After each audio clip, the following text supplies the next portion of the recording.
चांद पर फिर सूरज उगा है और साउथ पोल पर धूप आ गई है।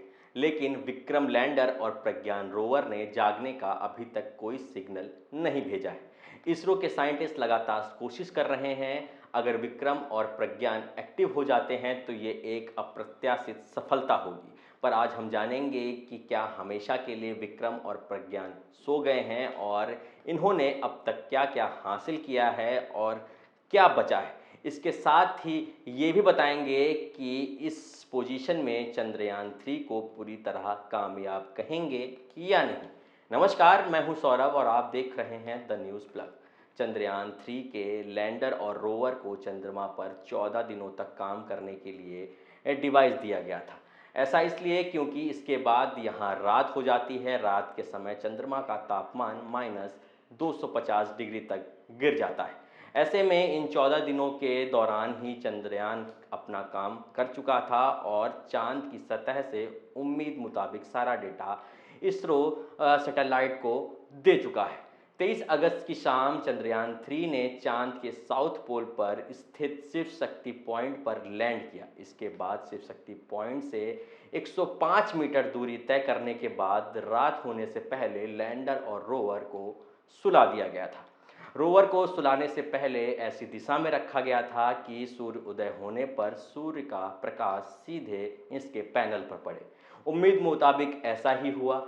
ऐसे में इसके जागने की उम्मीद लगाई जा रही है। इसरो के मुताबिक विक्रम लैंडर के कुछ सर्किट को सोने नहीं दिया गया था जो जग रहे थे।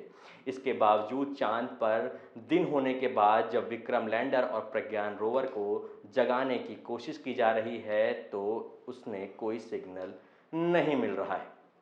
अब सबसे बड़ा सवाल यह है कि चांद पर अब सुबह हो गई है पर प्रज्ञान और रोवर से कोई सिग्नल नहीं आ रहा है, तो क्या दोनों हमेशा के लिए ही अब सो गए।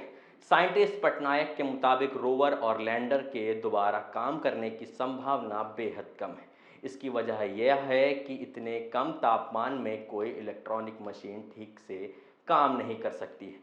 कुछ वैज्ञानिकों को ये उम्मीद है कि लैंडर और रोवर दोबारा से काम कर सकते हैं। अगर ऐसा हुआ तो ये वरदान साबित होगा और सभी मून मिशन के लिए ये दोहराया जाएगा।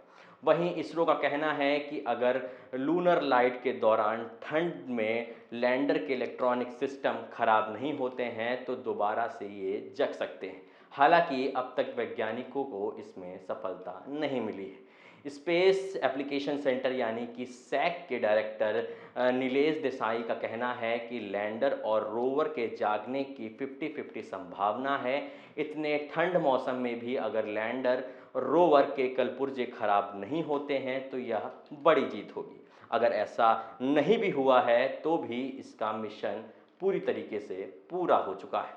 पर अभी तक चंद्रयान 3 के मिशन से हमें क्या क्या मिला है वह जान लीजिए।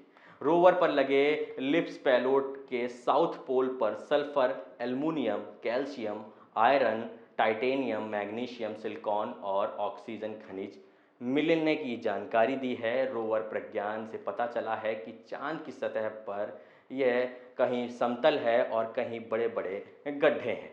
संभा पेलोड ने चांद की सतह पर प्लाज्मा होने की बात कही है। साथ ही बताया है कि यहाँ प्लाज्मा कम घना है। दरअसल चांद पर मौजूद प्लाज्मा किसी पदार्थ की चौथी अवस्था यानी जाति है।